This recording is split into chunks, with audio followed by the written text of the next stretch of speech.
Hey friends, today I want to introduce to you a concept that I call the landing day.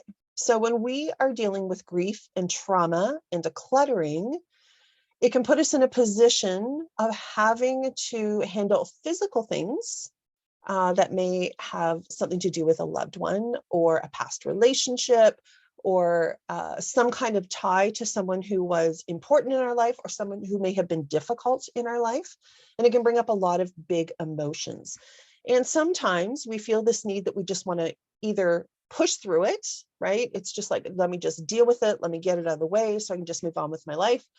Or we become really resistant to it and we want to avoid it because sitting with hard feelings, it doesn't feel good, right? And it can be really, really hard. But the thing is, if we avoid something or we just try and push through it just to be done with it, that doesn't mean that the feelings that are associated with it, it doesn't mean that those are resolved. And here's the thing about feelings, they wait for us. So I started implementing in my own life something I call the landing day.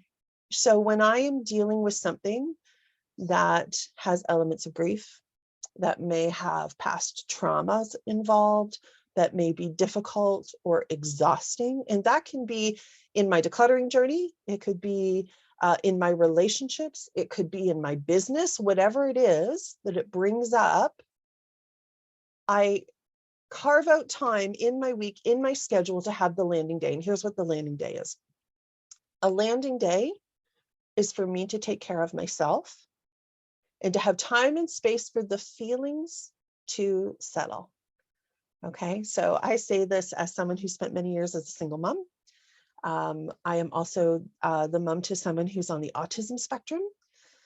I do a lot of caretaking in my day-to-day life.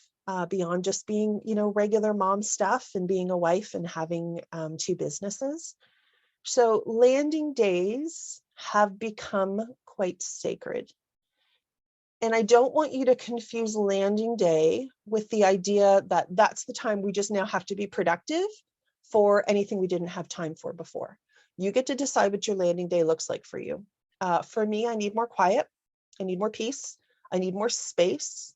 I also like to go out in nature. I like to walk my dog. I like to go to Aquafit. I like to be in the pool. I like to have sunshine, time in my hammock. I decide for me what landing day looks like. Sometimes it's to be by myself. Sometimes it's to meet with a friend that I haven't seen in a while. But I don't ask a lot of myself during that time.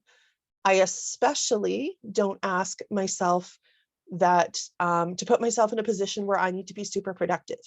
Because if we take time for the big feelings to settle, for us to have some time to process everything that the recent experience has brought up for us, then the productivity is going to come later. Okay. We don't always have to go, go, go.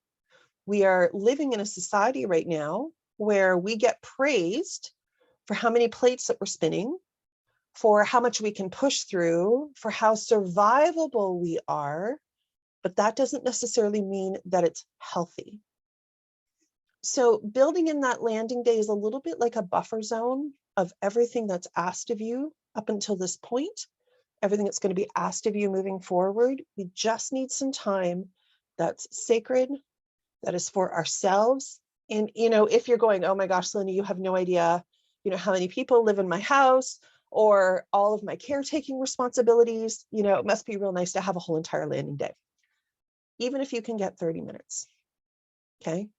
I'm not saying you have to take a full 24 hours or a full 12 hours to have a landing day, but maybe you just need some landing time. Okay. And it's something that I want you to think about. And it's something that I want you to try to implement, because if we take time to just be and to support not only our physical body, but also our mental health, there are so many benefits to the rest of our life for that. We think more clearly, we sleep better, we tend to have less digestion issues. Sometimes it helps with our blood pressure and our heart rate. Those are all super healthy things, right?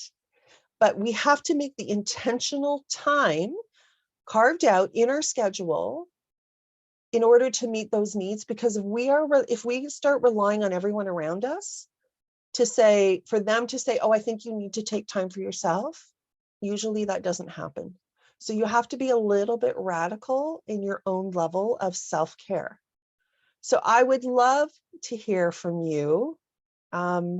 Did you try out landing days? How are they working for you? What does a landing day look like for you? You can reach me. There's in the About section on my email list. You can also check out the shop link under products, because I do have a paid membership program where you get lots of group coaching with me and my bonus coaches. I have an amazing team. It's a safe, judgment-free place on the internet where we all work on our decluttering journeys, and we also process a lot of the emotional stuff around grief and trauma. We have had members who have lost children, who have lost parents, who have lost siblings and spouses. And so we have to practice the landing day, right? And I hope that you do too. And I want to hear, how did it go?